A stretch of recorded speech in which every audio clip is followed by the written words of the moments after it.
اس کو پورا کرنے کی کوشش کریں۔ ایک مسلمان کا دوسرے مسلمان کے ساتھ کیا ہونا چاہیے؟ ایک مسلمان کا اس کے آس پڑوس میں رہنے والے افراد کے ساتھ، اس کا تعلق جانوروں کے ساتھ کیسا ہو، ایک انسان اس کا تعلق راستے میں چلتے ہوئے راستے کے ساتھ کیسا ہو، یہ سارے حقوق شریعت نے بیان کر دیا۔ جہاں پر اللہ رب العالمین قیامت کے روز اپنے حقوق کے بارے میں سوال کرے گا، وہیں اللہ رب العالمین قیامت کے روز بندوں کے حقوق کے بارے میں سوال کرے گا۔ إن الحمد لله نحمده ونستعينه ونستغفره ونعوذ بالله من شرور أنفسنا ومن سيئات أعمالنا من يهده الله فلا مضل له ومن يضلل فلا هادي له وأشهد أن لا إله إلا الله وأشهد أن محمدا عبده ورسوله أما بعد فإن خير الحديث كتاب الله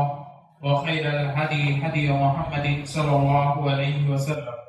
وشر الأمور محدثاتها وكل محدثة بدعة وكل بدعة ضلالة وكل ضلالة في النار. أعوذ بالله السميع العليم من الشيطان الرجيم من همزه ونفخه ونفخه. يا أيها الذين آمنوا اتقوا الله حق تقاته ولا تموتن إلا وأنتم مسلمون. يا أيها الناس اتقوا ربكم الذي خلقكم من نفس واحدة وخلق منها زوجها وبث منهما رجالا كثيرا ونساء واتقوا الله الذي تساءلون به والأرحام إن الله كان عليكم رقيبا. يا أيها الذين آمنوا اتقوا الله وقولوا قولا سديدا يصلح لكم أعمالكم ويغفر لكم ذنوبكم ومن يطع الله ورسوله فقد فاز فوزا عظيما. وقال تعالى في مقام آخر بسم الله الرحمن الرحيم قاف والقرآن المجيد بل عجبوا أن جاءهم منذر منهم فقال الكافرون هذا شيء عجيب أإذا متنا وكنا ترابا ذلك رجع بعيد قد علمنا ما تنقص الأرض منهم وعندنا كتاب حفيظ بل كذبوا بالحق لما جاءهم فهم في أمر مريج أفلم ينظروا إلى السماء فوقهم كيف بنيناها وزيناها وما لها من فروج والأرض مددناها وألقينا فيها رواسي وأنبتنا فيها من كل زوج بهيج تبصرة وذكرى لكل عبد منيب. ہر طرح کی حمد و ثنا، بڑائی اور بزرگی اللہ رب العالمین کے لیے ہے، اور انگن درود و سلام نازل ہو ہمارے آخری نبی جناب محمد رسول اللہ صلی اللہ علیہ وسلم. معزز حاضرین جمعہ، یہ ہمیں جاننا چاہیے کہ اللہ رب العالمین نے ہمیں جس فطرت پر پیدا کیا ہے وہ ہے معاشرتی فطرت. معاشرتی فطرت کا معنی کیا ہے؟ کہ ہم ایک دوسرے کے ساتھ مل جل کر رہتے ہیں، اور یہ فطرت اللہ رب العالمین نے انسانوں کے اندر رکھی ہے. یہ فطرت عام طور پر کچھ جانوروں کے اندر پائی جاتی ہے کہ وہ مل جل کر رہتے ہیں، لیکن جس طرح سے انسانوں کے اندر اللہ رب العالمین نے فطرت رکھی ہے کہ ایک دوسرے کے حقوق کو سمجھنا، ایک دوسرے کی ذمہ داری کو سمجھنا، اور ایک دوسرے کے دکھ درد میں اس کی ان پریشانیوں اور تکلیف کو دور کرنے کی کوشش کرنا، یہ فطرت اللہ رب العالمین نے صرف اور صرف انسانوں میں رکھی ہے. انسانوں کے علاوہ کوئی اور مخلوق دنیا پر نہیں ہے جن کے اندر یہ فطرت پائی جاتی ہو کہ وہ دوسروں کے حقوق کو سمجھے. اسی لیے انسان کو انسان کہا جاتا ہے. انسان کا معنی ہے، انسان کے لفظ انس سے بنا ہے. انسیت یعنی مانوس ہونا. انسان اگر اکیلے رہے، تنہا اس کو چھوڑ دیا جائے تو ڈر اور وحشت فطری طور پر اس کے اندر پیدا ہوگی، یا اگر ڈر، خوف، وحشت نہ پیدا ہو تو کم از کم وہ اکیلا اور تنہا محسوس کرے گا، اور ضرورت محسوس کرے گا کہ کوئی اس کے ساتھ ہو جو اس کی ضرورتوں کو پوری کرے، کسی بھی شکل میں، دوست کی شکل میں، بھائی کی شکل میں، باپ کی شکل میں. کہیں نہ کہیں انسان کیا ہے؟ معاشرتی فطرت پر پیدا کیا گیا ہے. اب اسی چیز کو اگر ہم اسلام کے اندر دیکھیں کہ جہاں پر اسلام میں اللہ رب العالمین کے حقوق بیان کیے گئے ہیں کہ اللہ رب العالمین کے ساتھ بندے کا کیا تعلق ہونا چاہیے، بندہ کس طریقے سے اللہ رب العالمین کی عبادت کو انجام دے، کس طریقے سے وہ بہتر طریقے سے اللہ کی عبادت کر کے اپنے آپ کو جنت میں داخل کر سکتا ہے، تو وہیں پر اللہ رب العالمین نے ایک اور چیز رکھی ہے جو اس شریعت کا بنیادی اور اہم حصہ ہے۔ وہ یہ ہے کہ ایک بندہ دوسرے بندوں کے حق کو جانے اور اس کو سمجھے۔ ہمارے اوپر دوسروں کے تعلق سے کیا ذمہ داری بنتی ہے، ایک انسان ہونے کے اعتبار سے ہمارے اوپر دوسرے کے تعلق سے کیا ذمہ داری بنتی ہے، پورے طور سے واجب اور ضروری ہوتا ہے کہ ہم اس کو پورا کرنے کی کوشش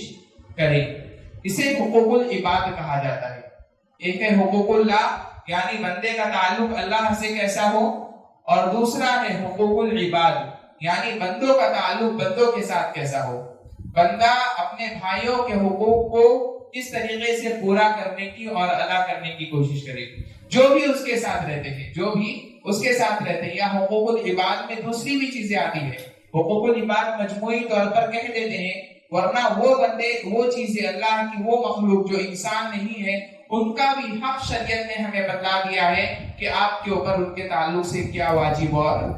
ضروری ہوتا ہے۔ اللہ رب العالمین نے قرآن کریم میں کئی سارے ذریعے سے، کئی سارے مختلف انداز میں ہمارے لیے وعدے کیا ہے کہ ہمارے اوپر دوسروں کے تعلق سے کیا حق بنتے ہیں۔ جیسے کہ ایک مسلمان کا دوسرے مسلمان کے ساتھ کیا حق ہونا چاہیے، ایک مسلمان کا اس کے آس پڑوس میں رہنے والے افراد کے ساتھ، وہ کوئی بھی ہو، کسی بھی مسلک یا کسی بھی مذہب کے ہو، ان کے ساتھ اس کا کیسا تعلق ہونا چاہیے اور اس کے اوپر کیا ذمہ داری بنتی ہے، اس کو بھی شریعت نے واضح کر دیا ہے۔ ایک انسان، اس کا تعلق جانوروں کے ساتھ کیسا ہو،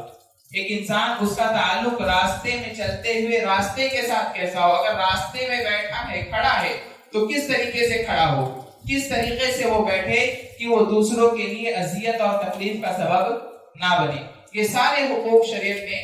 بیان کر دیے ہیں، اور ان حقوق کی ادائیگی ہمارے اوپر واجب اور ضروری بھی ہے۔ جہاں پر اللہ رب العالمین قیامت کے روز اپنے حقوق کے بارے میں سوال کرے گا، وہیں اللہ رب العالمین قیامت کے روز بندوں کے حقوق کے بارے میں سوال کرے گا۔ اور ایک چیز ہمیں یاد رکھنا چاہیے کہ اللہ رب العالمین اپنے حقوق کو تو قیامت میں معاف کر سکتا ہے۔ ہو سکتا ہے کسی نے نماز پڑھنے میں کوتاہی کی، یا غفلت کی، یا روزہ رکھنے میں غفلت کی، یا اللہ رب العالمین کے تعلق سے جو واجب بنتا تھا اس نے اس کو نہیں پورا کیا صحیح طریقے سے، ہو سکتا ہے اللہ رب العالمین اس کو معاف کر دے۔ لیکن یاد رکھنا چاہیے کہ ایک بندے کا حق جو دوسرے بندے کے تعلق سے بنتا ہے، اگر بندہ اس کے اندر کوتاہی کرتا ہے، کمی کرتا ہے اور اس کو نظر انداز کرتا ہے، تو اللہ رب العالمین حقوق العباد کو کبھی معاف نہیں کرے گا، حقوق العباد کو کبھی معاف نہیں کرے گا۔ اسی لیے آپ دیکھیں کہ اگر انبیاء کے بعد جن کا مرتبہ آتا ہے وہ ہے شہداء کا مرتبہ، شہداء کا، یعنی جو اللہ رب العالمین کی راہ میں شہید ہو جاتے ہیں، تو ان کا مرتبہ اونچا، سب میں اعلیٰ ہے۔ لیکن اس کے باوجود اللہ کے رسول صلی اللہ علیہ وسلم نے فرمایا، اگر ایسا شخص بھی جو اللہ کی راہ میں شہید ہو جاتا ہے، اگر وہ اس حال میں شہید ہوتا ہے کہ کسی کا قرض اس کے اوپر باقی تھا، قرض یعنی ایک طرح کا حق ہے کہ دوسرے بندے کو دے دینا چاہیے تھا، ادا کر دینا چاہیے تھا، لیکن اگر قرض بھی باقی ہے تو اللہ رب العالمین اسے بھی معاف نہیں کرے گا۔ یعنی شہید کیا ہے، شہید بھی اپنے مقام کو اس وقت تک نہیں پا سکتا ہے جب تک کہ اس کا یہ حق پورا نہ ہو جائے۔ تو غور کریں کہ اللہ رب العالمین نے حقوق العباد کی کتنی اہمیت بتلائی ہے۔ اب یہ حقوق العباد کن پر آتے ہیں، اس کی اہمیت کو سمجھنا ہمارے لیے ضروری ہے۔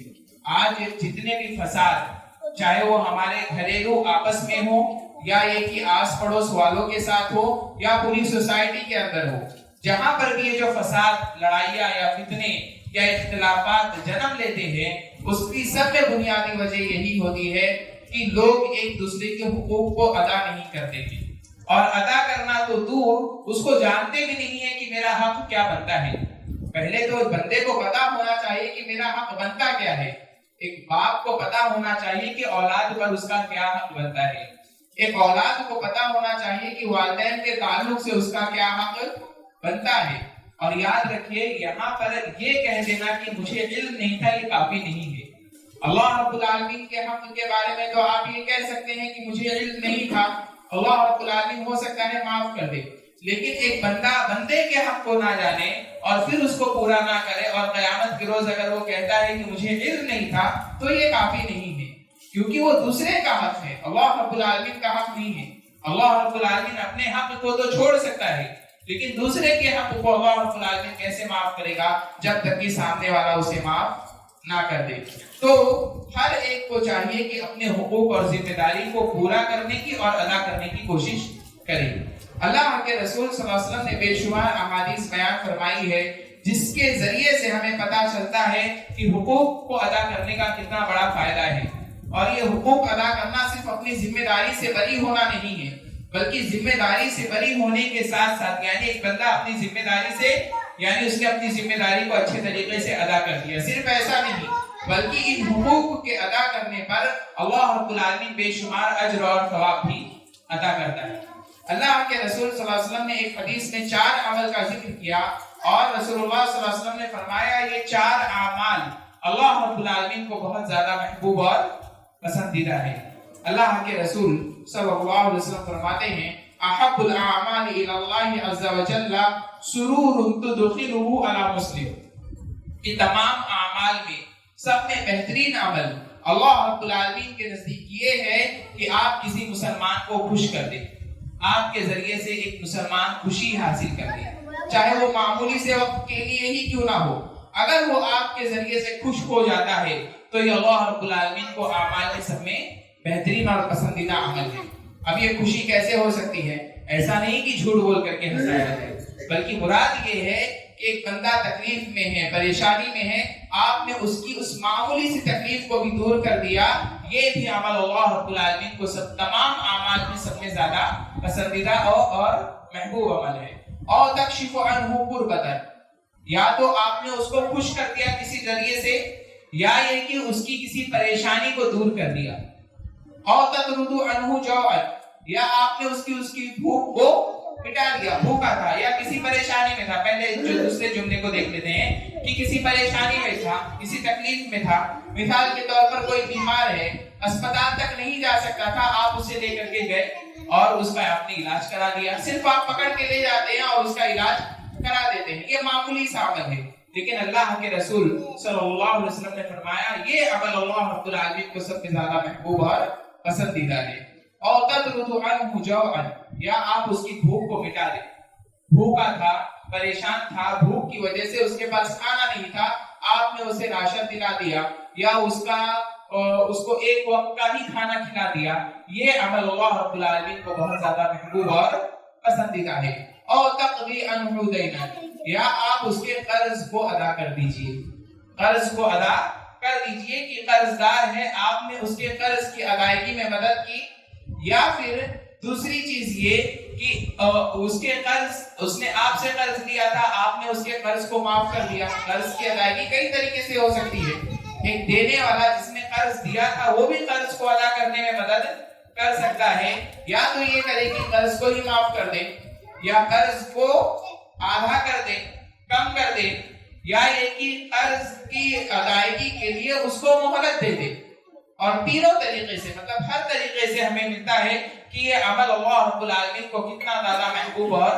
پسندیدہ ہے۔ قیامت کے روز ایک بندے کو لایا جائے گا اور اللہ رب العالمین کہے گا تو نے کیا عمل کیا ہے؟ وہ بندہ کہے گا اے اللہ رب العالمین میں نے کوئی زیادہ عمل تو نہیں کیا، لیکن میں لوگوں کو قرض دیا کرتا تھا، اور جب ان کے وصولنے کا وقت آتا تھا، ان سے قرض کے مطالبے کا وقت آتا تھا، میں اپنے آدمیوں کو بھیجتا تھا اور ان سے کہتا تھا کہ اگر مالدار ہو اس کو دینے کی طاقت، مالدار ہے لیکن فی الوقت موجود نہیں ہے تو اس کو مہلت دے دینا، اور اگر غریب ہو تو اس کو معاف کر دینا۔ اللہ کے رسول صلی اللہ علیہ وسلم فرماتے ہیں اس کے اسی عمل کی بنیاد پر اللہ رب العالمین نے اس کی مغفرت کر دی، اللہ رب العالمین نے اس کے گناہوں سے درگزر کر دیا۔ غور کریں کتنا محبوب اور پسندیدہ عمل اللہ کے رسول صلی اللہ علیہ وسلم نے ذکر کیا کہ اللہ رب العالمین کے نزدیک یہ اعمال کہ اگر کوئی بندہ بہت ہی آسان عمل، کوئی ایسا عمل نہیں ہے کہ آپ کو کوئی مشقت اور پریشانی کرنی پڑے۔ کوئی کہہ سکتا ہے کہ قرض کی ادائیگی تو مشقت والی ہے، پریشانی والی ہے، لیکن ہمارے پاس یہاں پر اور ایک آپشن موجود ہے کہ جن کے پاس نہیں ہے وہ کیا کر سکتے ہیں. اگر وہ کسی کو جانتے ہیں کہ فلاں آدمی کے پاس جانے سے اس کا کام بن سکتا ہے, آپ نے اس آدمی تک اس کو پہنچا دیا, یہ بھی کیا ہے, یہ بھی عمل اللہ رب العالمین کے نزدیک محبوب اور پسندیدہ ہے. بلکہ اللہ کے رسول صلی اللہ علیہ وسلم نے فرمایا من دل علی خیر فلہ مثل اجر فاعلہ, جو کسی بھلائی کی طرف رہنمائی کرتا ہے تو اس کو کرنے والے کے مثل اجر دیا جاتا ہے. یعنی جس نے کیا ہے, آپ نے کیا نہیں, آپ نے صرف رہنمائی کر دیا کہ فلاں آدمی ہے, وہاں پر اگر آپ جاؤ گے آپ کا یہ کام ہو سکتا ہے, اور وہ آدمی اس جگہ جاتا ہے اور اس کا وہ کام ہو جاتا ہے. اس نے جو عمل کیا ہے اس کے ہی جیسا اجر آپ کو بھی دیا جائے گا, صرف اور صرف اس بنیاد پر کہ آپ نے رہنمائی کی ہے, آپ نے بتایا کہ وہاں پر جاؤ اور وہاں پر جانے سے آپ کا یہ کام ہو جائے گا. تو اعمال اللہ رب العالمین کا محبوب بننا یہ ایک بندے کے لیے بہت زیادہ آسان ہے. بس ہونا یہ ہے, کوشش ہمیں یہ کرنی ہے کہ ہمارے اندر خواہش ہونی چاہیے, شوق ہونا چاہیے کہ ہم اللہ رب العالمین کے محبوب اور پسندیدہ بن جائے. اسی حدیث کے اندر اللہ کے رسول صلی اللہ علیہ وسلم آگے فرماتے ہیں وَمَن مَشَى مَعَ أَخِي الْمُسْلِمِ, جو اپنے مسلمان بھائی کی ضرورت کو پوری کرنے نکلتا ہے یہاں تک کہ اسے پورا کر دیتا ہے. اگر ایک آدمی دوسرے مسلمان بھائی کی ضرورت کو پوری کرنے نکلتا ہے اور اس کی اس ضرورت کو پورا کر دیتا ہے تو اللہ رب العالمین اس کے قدموں کو قیامت کے روز جما دے گا, جس دن تمام قدم پھسل جائیں گے. قدم کہاں پھسلیں گے؟ ہر آدمی کے لیے میدان محشر میں جو سب میں سنگین مرحلہ ہوگا, سب میں خطرناک مرحلہ ہوگا, وہ یہ ہوگا کہ پل صراط کو کوئی آسانی سے پار کر دے, کہ ہر کوئی چاہے گا کہ یہ آسانی سے پار ہو جائے. اور اسی مقام پر کئی لوگ ایسے ہوں گے جن کے قدم اس پل صراط پر لڑکھائیں گے اور اللہ رب العالمین ہمیں محفوظ رکھے کہ وہ اس کے اندر گر جائیں گے. لیکن اللہ کے رسول صلی اللہ علیہ وسلم نے فرمایا اگر آپ چاہتے ہیں, اگر ہم میں سے ہر کوئی یہ چاہتا ہے کہ ہمارا قدم پل صراط پر جمع رہے, قائم رہے, ہلے نہ, ڈگمگائے نہ, تو ایسے اس کے لیے ہمیں کیا کرنا ہوگا؟ اس کے لیے ہمیں بس ایک کام کرنا ہے کہ آپ اپنے بھائی کی ضرورت کو پوری کرنے کے لیے نکلیے, اس کے ساتھ جائیے اس کی اس ضرورت کو, تاکہ اس کے لیے آسانی ہو. اللہ کے رسول صلی اللہ علیہ وسلم نے اس حدیث میں فرمایا کہ جو اپنے بھائی کی ضرورت کو پوری کرنے نکلتا ہے یہاں تک کہ اسے پورا کر دیتا ہے, اللہ رب العالمین قیامت کے روز اس کے قدموں کو جما دے گا. اسی طریقے سے اس کے بعد اللہ کے رسول صلی اللہ علیہ وسلم نے اور آگے فرمایا میں اپنے بھائی کی ضرورت کو پوری کرنے نکلوں, یہ مجھے اتنا زیادہ محبوب اور پسندیدہ ہے کہ میں اس مسجد میں 1 مہینہ اعتکاف کروں. کون سی مسجد؟ اللہ کے رسول صلی اللہ علیہ وسلم مسجد نبوی میں صحابہ اکرام کو درس دیا کرتے تھے, سمجھایا کرتے تھے, بتایا کرتے تھے. اس مسجد کے بارے میں جہاں پر 1 نماز پڑھنے کا ثواب 1000 نمازوں کے برابر ہے, اگر کوئی 1 مہینے تک اعتکاف کرتا ہے تو کتنا اجر اور ثواب حاصل کر لے گا. لیکن اللہ کے رسول صلی اللہ علیہ وسلم فرماتے ہیں میں اپنے بھائی کی ضرورت کو پوری کرنے نکلوں, یہ عمل مجھے اتنا زیادہ پسند ہے کہ میں مسجد نبوی میں 1 مہینے تک اعتکاف کروں. غور کریے حقوق العباد کی اہمیت اور فضیلت ہے. اور صرف یہی نہیں بلکہ دوسروں کے ساتھ بھی, جانوروں کے ساتھ بھی, یا غیر مسلم پڑوسیوں کے ساتھ بھی ہمارے اوپر ان کا بھی حق بنتا ہے, ان کی بھی ذمہ داری بنتی ہے کہ ان کو اگر کوئی تکلیف اور پریشانی ہے ہم ان کی تکلیف اور پریشانی کو دور کرنے کی کوشش کریں. اللہ کے رسول صلی اللہ علیہ وسلم کی زندگی میں بے شمار مثالیں ہیں کہ آپ صلی اللہ علیہ وسلم اپنے یہودی ساتھیوں کے ساتھ, یہودیوں کے ساتھ جو آپ صلی اللہ علیہ وسلم کے اطراف میں رہا کرتے تھے, اگر کوئی بیمار ہوتا تو رسول اللہ صلی اللہ علیہ وسلم اس کی عیادت کے لیے جاتے تھے, اس کی بیمار پرسی کے لیے جاتے تھے کہ ہو سکتا ہے اس کی وہ تکلیف, اس کی وہ پریشانی میرے جانے کی وجہ سے میں کچھ رہنمائی کر دوں, کچھ بتا دوں اور اس وجہ سے اس کی وہ تکلیف اور پریشانی ختم ہو جائے, دور ہو جائے. یہی ایک واقعہ ہے کہ ایک دفعہ اللہ کے رسول صلی اللہ علیہ وسلم ایک یہودی کا لڑکا تھا جو سخت بیمار تھا, آپ صلی اللہ علیہ وسلم کی خدمت کیا کرتا تھا. آپ صلی اللہ علیہ وسلم اس کی عیادت کے لیے گئے تو آپ صلی اللہ علیہ وسلم نے اسے اسلام کی دعوت دی, کلمہ پڑھنے کہا تو وہ اپنے والد کو دیکھنے لگا, وہ یہودی بچہ اپنے والد کو دیکھنے لگا. اللہ کے رسول صلی اللہ علیہ وسلم اس یہودی نے اپنے بچے سے کہا اطیع ابا القاسم, کہ ابو القاسم کی اطاعت کرو. یہاں پر دیکھیں کہ اللہ کے رسول صلی اللہ علیہ وسلم نبی ہیں اور ایک یہودی سوچ بھی نہیں سکتا کہ ہم اللہ کے رسول صلی اللہ علیہ وسلم کے ساتھ اتنی سخت دشمنی رکھتے ہیں، اس کے باوجود اللہ کے رسول صلی اللہ علیہ وسلم میرے بچے کی عیادت کے لیے آ رہے ہیں۔ لیکن اللہ کے رسول صلی اللہ علیہ وسلم جاتے ہیں عیادت کے لیے، یعنی سخت بیمار تھا، آپ صلی اللہ علیہ وسلم جاتے ہیں، اس کے سر پر ہاتھ رکھ کر دعا کرتے ہیں، اسے اسلام کی ہدایت دیتے ہیں اور وہ اسلام قبول کرتا ہے اور اسی حالت میں اس کی وفات ہوتی ہے۔ تو اللہ کے رسول صلی اللہ علیہ وسلم کی زندگی میں اور اسی طرح سے بعد میں صحابہ اکرام کی زندگی میں حضرت عبداللہ بن عمر رضی اللہ تعالیٰ عنہ جب ان کے گھر میں کوئی کھانا اچھا بنتا تھا اس وقت تک نہیں کھاتے تھے جب تک کہ اپنے پڑوسی کو نہیں بھیجتے تھے، اپنے پڑوسی کو نہیں بھیجتے۔ اور ان کا پڑوسی کون تھا؟ ایک دفعہ آئے اور ان کے گھر میں سالن بنا ہوا تھا، انہوں نے پوچھا کیا تم نے فلاں یہودی کے گھر یہ سالن بھیجا؟ لوگوں نے کہا گھر میں سے جواب آیا ابھی نہیں بھیجا گیا ہے، ہم بعد میں بھیج دیں گے۔ تو انہوں نے کہا نہیں، پہلے وہاں بھیجو اور اس کے بعد پھر میرے لیے کھانا لگاؤ۔ تو یہ اللہ کے رسول صلی اللہ علیہ وسلم اور صحابہ اکرام کا طریقہ تھا کہ وہ ہمیشہ اس بات کا خیال رکھتے تھے کہ کس طرح سے لوگوں کے حقوق کو ادا کیا جائے۔ یہ تو بات ہوئی پڑوسیوں کی اور دوسروں کی، لیکن اس سے پہلے ہمارے اوپر جو حق بنتا ہے کہ اولاد کے اوپر حق بنتا ہے کہ اپنے والدین کی اطاعت کرے، والدین کے ساتھ اس نے سلوک کرے۔ والدین نے اس کے ساتھ کئی مرتبہ اولاد کیا کہتی ہے کہ ہمارے والدین نے ہمارے لیے کیا کیا؟ آپ کے والدین نے آپ کو پال پوس کر کے بڑا کیا،